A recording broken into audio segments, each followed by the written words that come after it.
Hey bosses, this is a special bonus episode in honor of May being Mental Health Awareness Month. I know we're kind of catching it at the end of the month, but Petra and I both had fairly busy schedules, and so this interview was done just a couple days ago. I wanted to give you some warning about some of the topics that we talk about are sensitive and delicate and maybe could be possibly triggering depending on your own mental health. So with that warning, I hope that you find this as educational and cathartic to listen to as it was for me to record it. So with that, enjoy. Welcome to the Author Like a Boss podcast, the podcast for indie authors who want to improve their writing, up-level their marketing, make money with their books, and have fun doing it. Now, onto the show with your host, ALAB Barnard.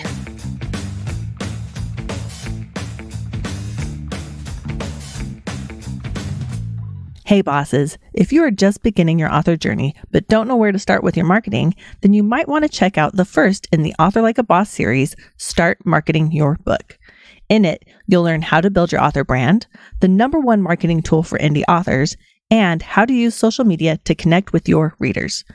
Each chapter includes simple, actionable steps that you can take right now to start selling more books. To find out more, or to get the book, go to authorlikeaboss.com/start marketing.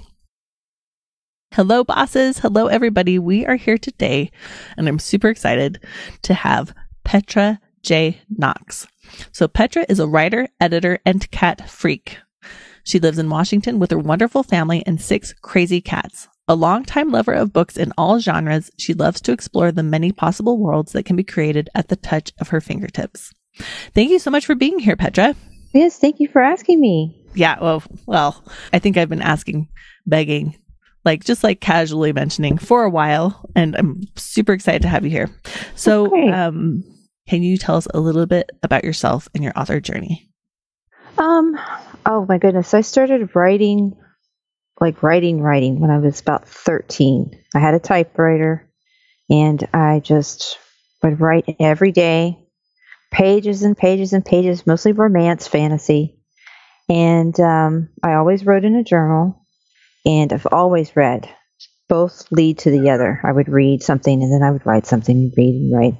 And as the years went by, I kept going back to, I would love to publish a book. I want to publish a book, but that was when there was no indie authoring or anything like that. There was no indie publishing.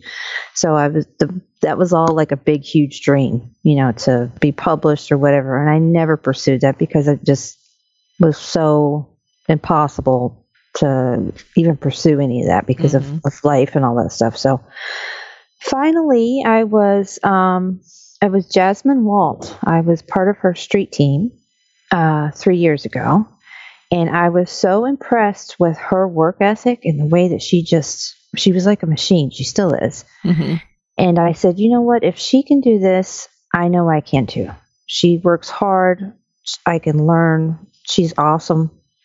And if I really, really research this, I can do this and make a living out of it. And I started doing that. I read every single thing I could about publishing, writing.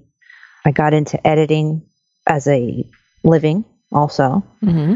And then the two just I started networking, and that was pretty much it. I just started finally allowing myself to believe that I could do it, and I did it. I think that allowing yourself to believe that you could do it. Yes, it's such a simple thing, but it's really big. it's a simple thing to say. Yeah, it's not always a simple thing to do. Yeah. So what kind of books are you writing now? At the moment, I'm working on, I'm co-author with Raven Dark on the Saving Satora series, which is a dystopian science fiction. I'm also doing a lot of little anthologies and projects this year, and that all the genres vary. I write whatever pops in my head. Right? I have written a horror. I've written an erotica, an anthology that's coming in August with a lot of authors that you're familiar with. Mm-hmm. And I'm working on a contemporary reverse harem right now on my own. That one I'm really excited about. Ooh, okay. I'm not That's not what this podcast is about, this particular episode, but I'm looking forward to that. It kind of does go feed into this topic, though. Okay. So, yes. Okay, perfect.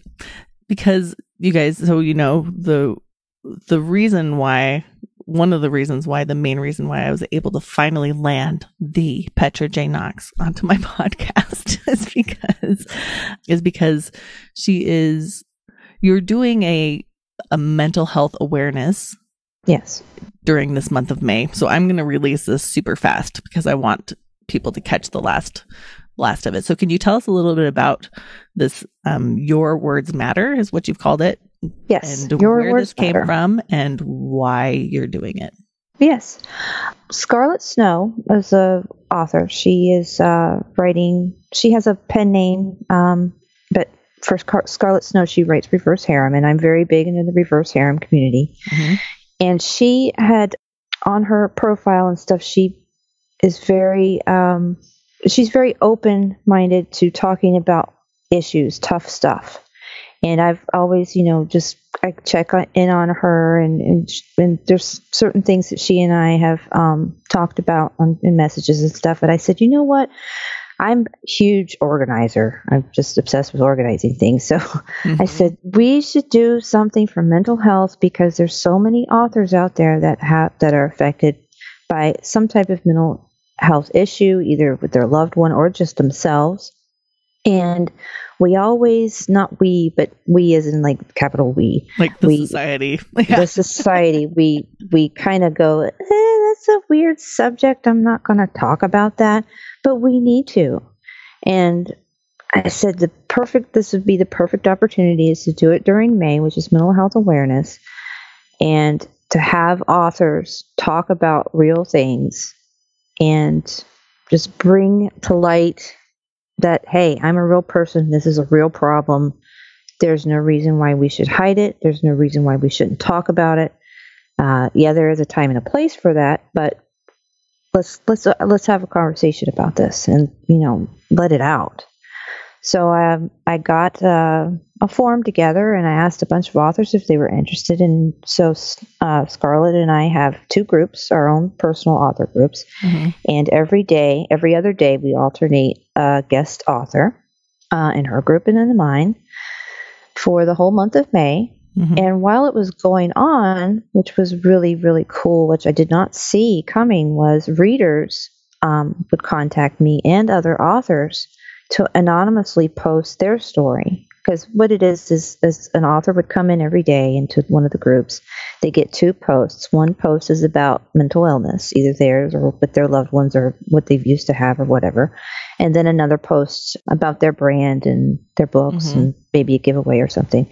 And the readers that were reading the posts every day, it spoke to them, and they felt like reaching out to other readers, whether they wanted to be anonymous or not. And I just thought that was so amazing that these stories are hard to read because they're so poignant and so emotional. The strengths that are in the words, they just very moving, and so moving that other readers wanted to also share. So every once in a while I'll have an anonymous post from a reader. We don't know who they are. And that's what's so neat about it, that how strong it is, because your words matter. That's the whole, tagline. It's the words. It's not the person. It's not the author. It's not the profession. It's just their story, their words that, hey, I'm like you, or hey, this is me. This is what this looks like. And it's important because this is my life. And if I can do this, hopefully someone else can take something away from it and help their life. So that's really neat to me. That's really neat. Because it's one of those things, and I have my own mental health awareness and issues. And the thing about it is that you can look at all these, it's a very silent or secret kind of thing. It's, I'm actually typically a very happy, bubbly person. Okay. That's just my default. But I also am very much at risk. Like, I have to be very aware of my mental health because I have a tendency towards depression. Yes. And but it's not something that everybody sees, because what I'm projecting to the world and is the happy bubbly, which is also a huge part of me, but it's not all the part of me. And so and I think with a lot of people with mental health issues, it's not seen. Right. And so it can be very, very comforting and encouraging and inspiring to be like, oh, this really successful person, or somebody who you see as really successful, you're like, they're writing books. Yeah. I always looked up to authors, and I think a lot of people do. And you're like, oh, they're writing books and finishing things and putting themselves out there with this workaround around whatever their mental health issues are. And it's still possible, which is... Yeah. It's like taking a mask off, in front of the Oscars, whatever an actor is out there and they take their mask off and say, this is what I look like without makeup, or this is what I look like, in my normal day or whatever. And everybody's like, oh, but people, just everyday people, it doesn't have to be a type of profession or whatever, but everybody who walks around that you meet in the grocery store or whatever, they project this, what socially is acceptable or whatever, but inside their heads and their minds and their lives, everything that they do on a daily basis is a struggle sometimes for some people. And of course you can't see that. So when you can read the words and hear what it is that they go through or what they have been through, it's just very powerful. And your words matter is also kind of like your story matters, which is also kind of like you matter. Which is yes, which is very validating. Okay, so you guys today, which this won't come out today, but you can go check up. I have signed up to participate. So if you go look into, I can't remember which group I signed up for. What are the two groups? Can you tell us specifically the names of the groups? Yes, it's Petra's House of Sinners, which is my author group, and Scarlet's Coven, which is Scarlet Snow's group. Okay. So in either of those groups, you can probably go join them and see all the various stories from authors that have been shared, including mine will be in one of those. And yeah, I'll try to make my words good. I'll try to make it something that people can hopefully help somebody. So I have a question. So you were saying earlier that the contemporary reverse harem that you're writing is somehow related to this, and I didn't know this beforehand, so I'm just kind of going with the conversation. So what can you tell us about that? Well, I had wanted to write a contemporary reverse harem for a long time, and a couple months ago, and it just coincided that they both were going on at the same time. I didn't plan it that way, but it is interesting how that worked out. I was sick with viral meningitis a couple months ago, and while I was having a fever, I had all these interesting plot bunnies going around in my head. So I'm like, oh my God. And so when I got better, I just became attached to these. Thank goodness they were still with me, didn't just disappear. But I started just getting this story out about, it's 1999. A girl about 16 years old is admitted to a mental hospital, like a private psychiatric place. And there she is there because she tried to commit suicide, and she meets her guys. It's a reverse harem story. And you go through time with her as she goes through the end of high school, the end of in college, and then later and later until the present day. And the book starts in the present day. I have some snippets in my group that anybody can read, but it's going to be a very serious book. Obviously there's humor and stuff like that, but it's going to deal with issues like depression and suicide and drug addiction and real things, I guess you could say, for lack of a better word, real issues in the relationships, and how our lives affect our relationships and how our relationships affect our lives. Especially with it having a polyamorous type of relationship, that will be very interesting to explore for me as a writer to because reverse harem's not very easy to write because you have to make sure that each character gets their turn and all that stuff. So it'll be interesting with this. But yes, it'll be dealing with therapy and psychiatry. I know that there are some reverse harems out there that have books that have mental hospital environments and stuff in their world building, but not a lot deal with it as a plot. I don't think, like dealing with the therapist and talking about issues and medications and stuff like that. I'm not sure that I've read anything like that before. Yeah, I don't think I have either. Yeah, I don't think so. But yeah, it's the series is called Boys of Summer, and the boys are from Summer, South Carolina, and she has just moved here and went through a horrible breakup and finds herself in a psychiatric place and with these guys who change her life, and it's going to be interesting. Yeah, there's a book it's one of my favorite books of all time still, just because of the way it deals with mental health. And so it's called Blue-Eyed Devil by Lisa Kleypas. Yes, I know that author, but I didn't read that book. I know that author though. That particular, I never know how to pronounce her name, but I love her books. Yeah. But in this particular book, the young woman, the main character gets she marries someone who ends up being a narcissist and then becomes abusive and then leaves him and then finds the hero, the true love interest. But it actually goes through the process where you watch, like she actually writes the process of her marrying this guy who she thought was like the best guy for her, then being like having her self-esteem hurt over and over and over until she, gets hit the first time. I'll have to put a trigger warning on this. Yeah. I can imagine. There's nothing worse than being in a relationship with a narcissist. Yeah. So it was this, but she does it really beautifully so that you can see how it would happen. Because one of the things that I notice is that a lot of people who maybe don't have mental health issues are like, well, why don't you just fix yourself? Right. Like you don't have to be unhappy. Just go do things that are happy. And you're like, that's not actually how it works. No.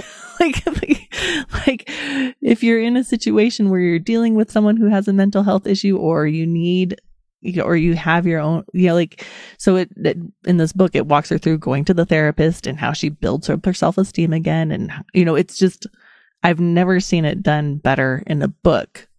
Yeah. In the way of showing how, like in a way that people can read it and be like, oh, that's how that happens. Cause you can follow along with the process. Yeah. It was really, it's still one of my favorites just because of that, because I hadn't seen that much. But yeah, I do think that's a thing with people is not knowing why or not being able to see behind it, which I guess maybe is why it's so interesting.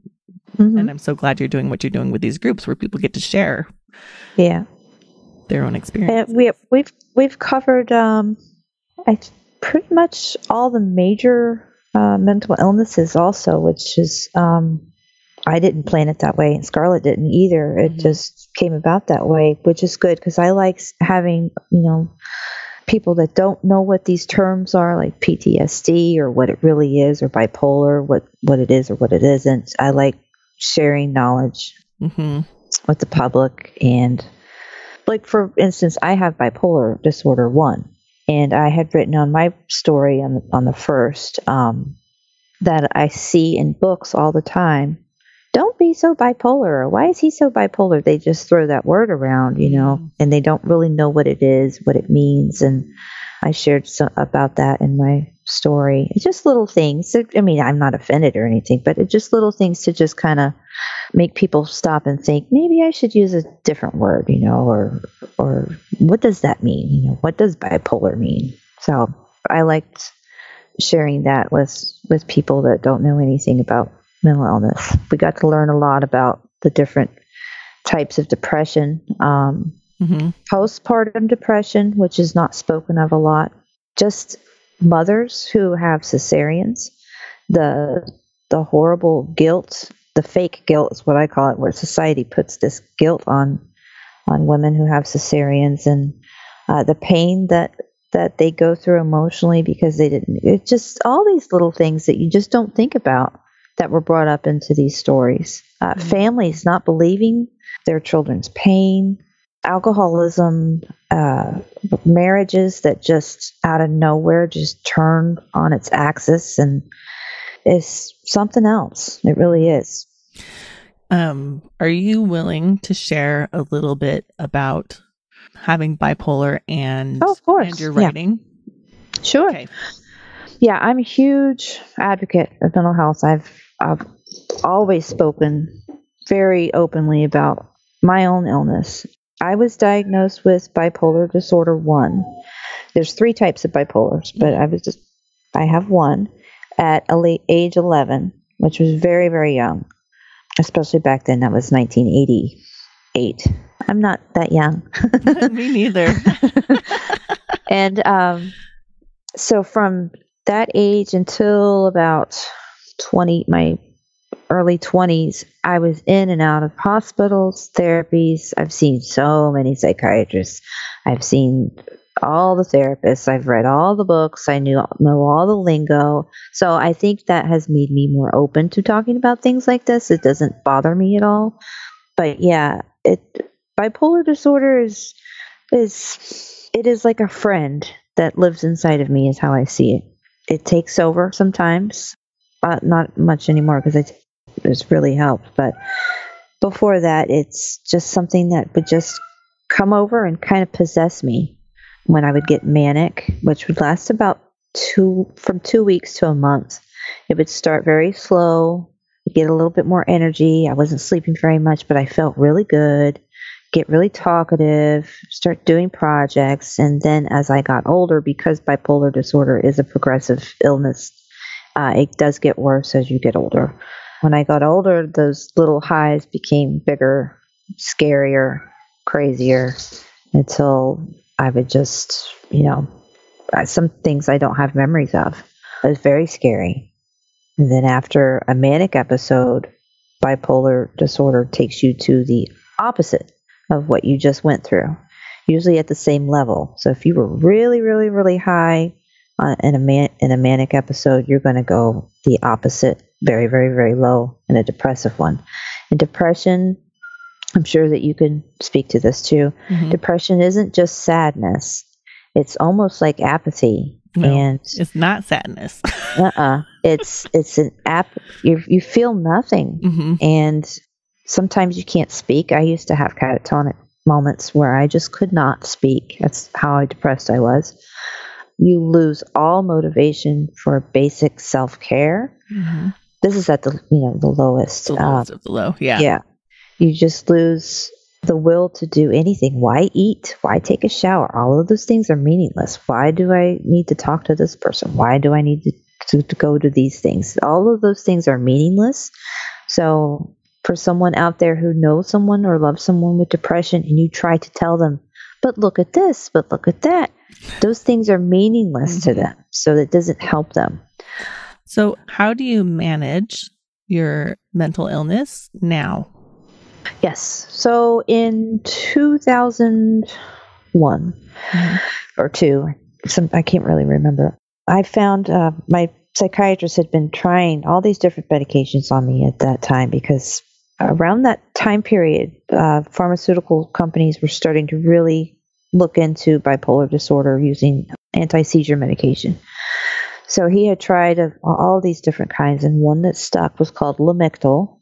And I've been taking that ever since, except when I was pregnant with my 2 boys. I take that and an antidepressant, and the Lamictal just did something to my brain where I said in my story, my brain could finally breathe. I could rely on my brain. I could rely on myself a month ahead of time, knowing that if I set a goal, I would be able to follow through. Before that, I had no idea. Tomorrow could be anything, So I started getting I never really had my life back or any that I started feeling myself again, because like I said, I've been like this since I was 11. Mm-hmm. So I didn't really know what my normal was, but I felt at ease. I didn't have the horrible depression anymore. I didn't have those manic moments anymore. It's been many, many years since anything like that has come close. I have my moments where I'll get depressed, but nothing like it was before. So when I get those, I know to check in with myself, ask myself, have I eaten? Did I get enough sleep? Is there something in my world that's stressing me out that I'm not allowing myself to look at? Am I trying to escape something? It's usually those type of things. And as soon as I check, that's called my check-in. As soon as I go through that little checklist, I can usually pinpoint what it is and take care of it. And then I get myself out of a nasty cycle of spiraling down. Mm-hmm. But it's taken, like I said, it's taken many years for me to be able to do that and to have the awareness, the knowledge, the tools to be able to do that. But it is possible. It's very, very possible. Yeah, I have something, I don't call it the check-in, but I have a similar where I know the things after having lived with being clinically depressed on and off. Mm-hmm. I know the things that I need to be aware of about myself personally, which are very similar. Like, am I getting enough sleep? Right. And I notice my trigger signs, my warning signs, warning signs, which are if I stay up reading books, because I love to read. Mm-hmm. Reading's been an amazing escape for many years. But if I stay up too late, like up to 3 a.m, multiple, before I can fall asleep, multiple nights in a row, that's a sign that I need to go look and see what's happening in my life, because I'm trying to escape my own thoughts by reading. Right. And I'm like, okay, if I do that a few nights in a row, I'm like, what's happening here? Yep. Need to look around in my life and see what's happening. I'm really curious about after you've got on the right medication. You said didn't have your life back because you were like 8 or 11 or whenever. 11 when you first went in. 8 was how old I was when you went in. So I'm like 88. I was 8 when you were 11. So how did you go from, being able to trust your own mind, and build that relationship with your own self, to writing these books and being an author and someone that people really look up to, like I do look up to you? Well, it helps, for one, to be able to have stability. Mm-hmm. One thing that I do contribute and praise my illness for was my mood disorder allowed me to see these worlds that I write.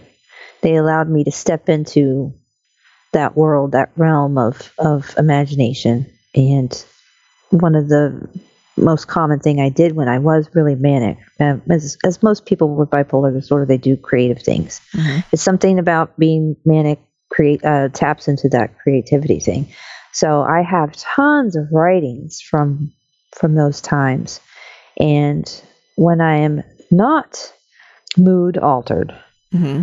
I am able to not only be creative and know what that looks like and not be afraid of it. Because a lot of authors are afraid of their imaginations. They think that they're either going too far out or whatever.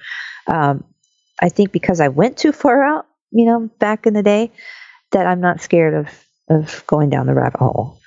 So I allow myself to be creative. I allow myself to go out as far in my imagination as I can, knowing that I will be okay. And because my mood is stable, I'm able to plan and execute, outline, look at things from multiple perspectives at the same time. Like while I write, I'm editing at the same time. I'm also listening to what a reader would look at this writing. Also, how an author would look at this writing. Writing is just such a multiple brain thing in and of itself. Mm-hmm. But because I am stable and I don't have anything pressing on my brain to just get it out there, which is what usually would happen when I was depressed. I would write a lot of poetry when I was depressed, and I'd write novels when I was manic. But the main point was I just got it out there, whether it made sense or not. But now that I'm stable, I'm able to get it out there and make it make sense, I hope. And but mainly planning, planning and marketing. Oh my goodness, being an indie author just in and of itself, the marketing is hard work. You do everything as an indie author. And it's not just the writing, it's not just this and that. You do it all. And in order to do that, it's very stressful in and of itself. It takes many, many hours of networking and work and promoting all that. All that can take a toll on you on a healthy mind. Yes. And a healthy body who has, may have an other income or not, relying on your words to pay, your bills or whatever. So yeah. It's important to be stable. It's important to be stable and to have, know that your mind is where it's supposed to be at that time, not that it's going off in somewhere or, so that, yeah, being stable, the medication helps me breathe so that I can work and I can do the action of working and do the imaginative part of working. Okay. Can you talk a little bit about, I really am curious about this, your thoughts around imagination and people being scared to go too far in their imagination? Sure. Can you talk a little bit about that? I'm surprised that you even understood what I was talking about. It's very abstract. I know, but I'm really curious. Yeah, I write a lot of dark stuff. I love dark romance. I love horror. I love suspense and mystery, even in movies and stuff like that. I always have. And in order for your brain, now I'm going to probably sound like Timothy Leary for a second, but in order for your brain to delve into that, you have to have a place inside of you that's safe, that knows that you can shut it off. And if you're writing a dark romance about a serial killer or something like that, or not even just dark romance, just something that's evil, those feelings, obviously we're not going out and killing people, but we do write about it. We get inside their heads and we write about the crimes and the blood and the horror and the feelings and all that. And a lot of people have a hard time either getting there or getting out. Just putting away the writing, closing the laptop, going about your day is not very easy to do. And I'm sure if you've spoken to other authors that write that type of genre, they usually end up taking a long time after they've gotten several books out, they have to just take a break from that genre. It's because it is very hard on you. But even if you're not writing something like that, to allow yourself to drop the inner critic, to drop expectations of what your mother would think or what your husband would think or what society or a reader would think, to just drop all those misconceived notions or preconceived notions and just to allow yourself to be in the forest with unicorns and fairies and romance or anything that you can build into your world. You have to allow yourself to do that. You have to allow yourself to explore that without guilt, without criticism, without fear. And then that's half of writing a book. The other half is skill. I am really appreciating how you took something that was, I'm sure, a challenge for most of your life, going through manic and depressive episodes, and transforming it into something that now benefits you. Yes. Because you get to utilize those things that you created and that you are still creating, and that you're not afraid to delve into the dark parts of your imagination or just any of your parts of your imagination because you've been there and you're okay. That's exactly it. Really beautiful. I really appreciate that, because I think a lot of it for me personally, a lot of how I was able to move forward on things that are important to me, like create the life of my dreams, or at least be willing to take a chance on creating the life of my dreams, is being able to transform. And I actually would rewrite the way I thought about my past. So I'd be like, My parents divorced and I moved. I went to 8 different schools growing up. And I would, and that would be part of my story about why I couldn't do things. Yeah. You know what I mean? And then I wrote that out on like a notebook paper and then I rewrote it. I'm like, well, okay, how can I rewrite this so that it's empowering instead of victimizing? Mm-hmm. And it became, well, I'm glad my parents divorced because they were able at least then to find a possibility of happiness because they never would have found it together. Yeah. And in moving around so much as a child, I was able to meet a lot of people and become really good at making friends quickly. Quickly. Yeah. Quickly. That's got to be hard. Yeah, but you know what I'm saying? But I don't see that as, I see, yes, it was difficult, but I also am who I am now because of it. And I can start a conversation. Look at how good I am at these podcasts. Right.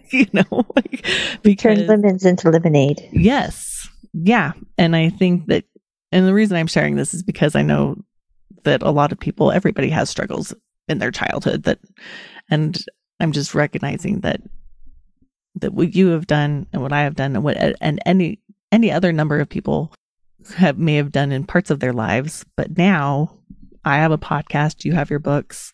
Mm-hmm. We're in a better place because of it. It's really nice. Yes, we had to go through the fire to get to the other side. But we didn't have to let it go. We still get to use those things. Yes. And actually be like, well, yeah, they were hard at the time, but now I get to use them too. Mm-hmm. Now they don't use me. I'm using them. Right. Exactly. Yeah. It's awesome. Okay. I am really looking forward to your book coming out because the contemporary reverse harem. Yes, I'm very excited because I think that'll, knowing now your history, I think you'll bring a really interesting perspective to it. Yes, looking forward to that. And it's been very cathartic too, which is, I'm sure you've heard the advice: you write what you know. Mm-hmm. Obviously you've read books that I've written. Yes. I don't know all those things. Yeah. This book will have a lot of me in it. Okay. My experience. Okay. Ooh, that's vulnerable. Well, not the whole, reverse harem part, but the feelings. None of that stuff. My mother-in-law reads. My mother-in-law reads my book, so I'm not going to go too much of a biography there. But she loves Saving Satora so much. So wow, awesome. Wow. Yes, my mother-in-law. Okay, you brought that up. So how is that? How did that happen? That you. My mother-in-law or Saving Satora? Your mother-in-law reading Saving Satora. Oh, my husband is one of those huge champions. My wife is an author. My wife's an author. She's written this, she's written that. So, of course, he told his mother, and she's like, "Oh my God, you have, I have written several other books before that she had read, mm-hmm. but this one was the first reverse harem dark." And I'm like, feel free to read it, but I don't know how you're going to handle it because it's got some heavy duty stuff in there that'll make you go, what in the world did my son do? Marry this crazy girl. So, but she loves them. She absolutely loves them. So wow. She's like, there's parts in it, Jennifer, that I know there's a market for out there. I just skip over those things. But I love the story. I love the world. So, oh yes. My gosh. I'm going to say, having support, having a 100% cheerleader in your corner, your husband or whoever it is, who I've only had my husband for, we just had our 5-year anniversary. Aww. And I'm 38. So I went a significant amount of time supporting myself. Yeah. Having somebody there helps with the mental illness. Oh, yes, absolutely. It's a huge help. Having the right person there. And this is how I measure. I'm just going to say this. Yeah, I'm on my peanut, not peanut gallery. Wrong word, but you know what I mean. Mm-hmm. I always, I dated a bunch of guys, and I finally determined that I wanted somebody in my life who made things easier, not made things harder. Because you can love a lot of people. Yes. You can love people. It's not hard to fall in love necessarily. No. But I finally decided I wanted somebody who helped make my life easier, not harder. And that was one of the major considerations. And having someone who loves me no matter what mistakes that I make, who forgives me each of those mistakes, has been significant in being able to overcome whatever mental health issues I have. And absolutely. And my fears. And yeah. Has that been true? You said absolutely, but I'm going to ask you. Yes, has that absolutely. been true? How has that been for you? I think the biggest thing for me is validation that what I'm doing is a real thing, that I'm working just like anybody else would work. I have several other things that I do on the side, but graphics and computer stuff. But writing, if you really think about it, I'm getting paid for things in my head and just putting down. And it's kind of odd, especially when you first make your first book and you start making money off of it. If I remember feeling like I think that's a fake syndrome or something. Yeah, it's imposter syndrome. Imposter syndrome. There you go. Where you just feel like you're cheating people. Like they're buying my stuff that's in my head. It's just kind of weird. So when people around you are validating you, that you are working, that you are making a living, that you do have a profession, especially your spouse, because writing takes a lot of time away from them, not just physically, but mentally too. And for your spouse that you love to look up to you and support you and know that what you're doing is a real legitimate thing, and that they respect your craft and all the little rituals and stuff that go along with it is wonderful. It's great. Yeah. It's necessary, because I hear so many authors saying that their husbands don't understand or think that they're just sitting there, not doing anything. They're just playing around on their computer or whatever, instead of, writing a real book. And that's heartbreaking to me. Yeah. It really is. Yeah. I don't know that I wrote a book about how to market your book, and my mother-in-law tried to read it. She read it, and I'm like, oh, because she's like, it's not fiction. No. It's terribly boring, I'm sure, because she's 76 and is like, yeah. She didn't even know what to do with it. Yeah. But I recognize what you're saying, because especially with writing, because it takes so much time to produce. So there's a long time between when you're creating and when you see the results. Yeah. Like a long time. And to be able to have that support during that gap is pretty amazing. Okay. So what would be your best advice for people who are wanting to, I'm going to specify it, for people who are wanting to write maybe through a mental illness or around a mental illness? Several things. If they have a mental illness and they are a writer or want to be, the number one thing is to know yourself.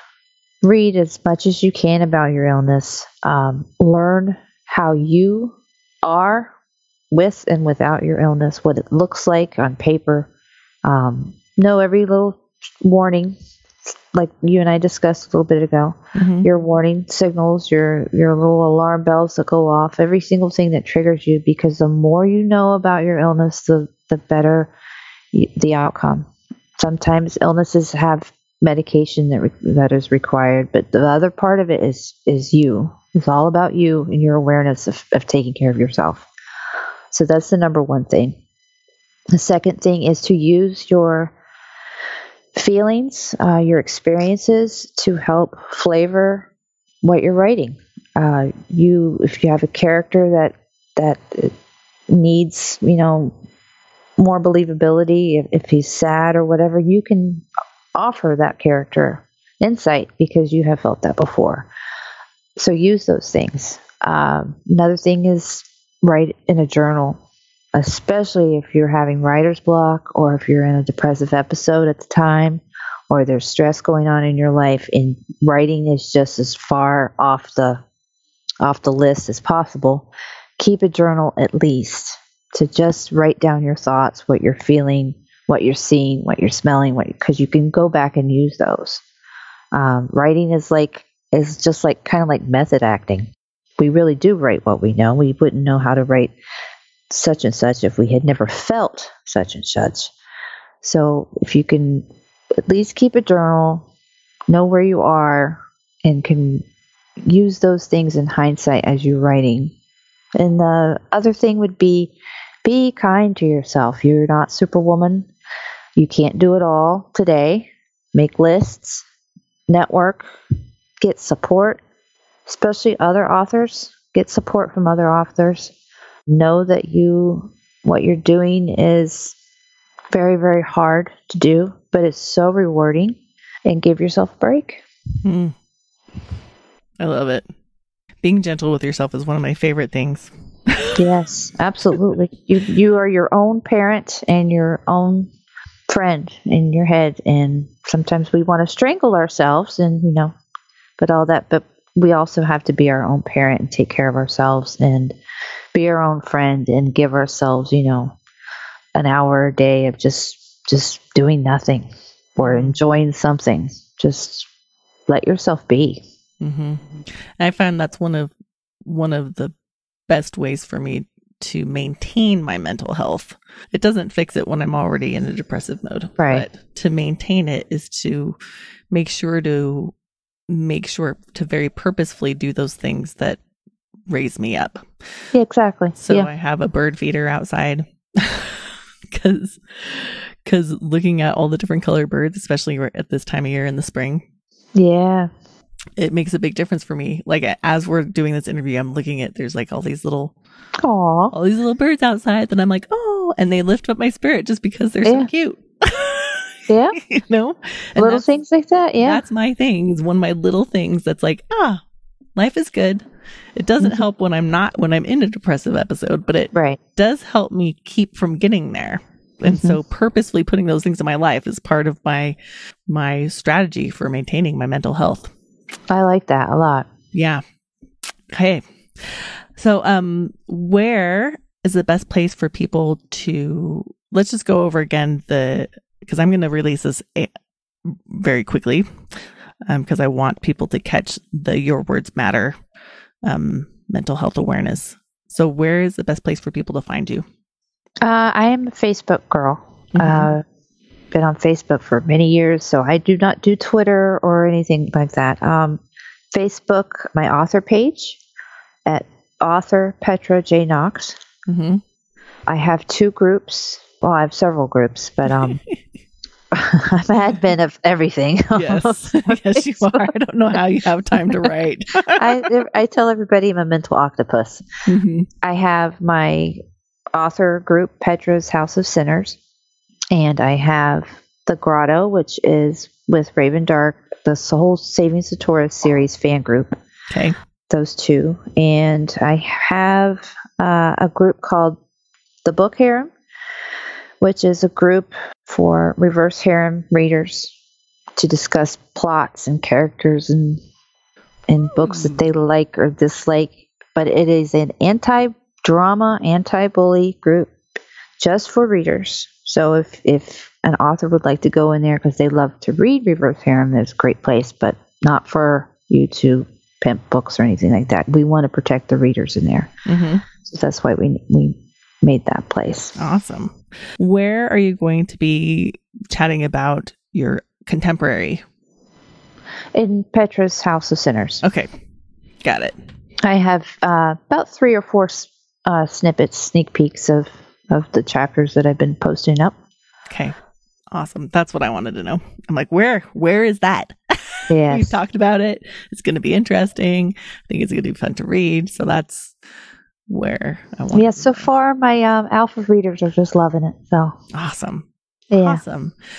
Well, I want to thank you very much for being here and for sharing parts of your story and talking about mental illness with me. It's also a huge issue for me. I think the more we talk about it, the less stigma there is, because there is still stigma in a lot of places. And I'm like, just get the drugs you need. Yep. Get the help you need. Yes. Get it. You don't have to lift yourself up by your bootstraps. No. Yes. It doesn't work, actually. Go get help. So I appreciate you taking the time to chat with me. Yes. Thank you so much for inviting me. I've had a really good conversation with, I'm rambling sometimes, but at least you understood what I was talking about. I do. And I think a lot of listeners. Thank you so much. Thank you. And thank you, everybody, for listening. I hope this was, it hasn't been one of my more fun episodes, but I think it's one of the more meaningful ones. So hopefully you get value from it as well. Yes, same here. Hugs and happy authoring here from Author Like a Boss. Hey, boss, you made it to the end of the episode. You're the best. Because of that, I'm going to give you a special invitation to find out more about the Author Boss Academy, where I and a bunch of really awesome authors hang out, have fun, and get stuff done. If you end up joining, tell me the secret word and you'll get a special bonus. Find out more about the Academy at authorlikeaboss.com/academy. The secret word is nipples. Hugs and happy authoring. I hope to see you soon. If you love the Author Like a Boss podcast, we'd love for you to subscribe, rate, and give a review on iTunes. Until next time.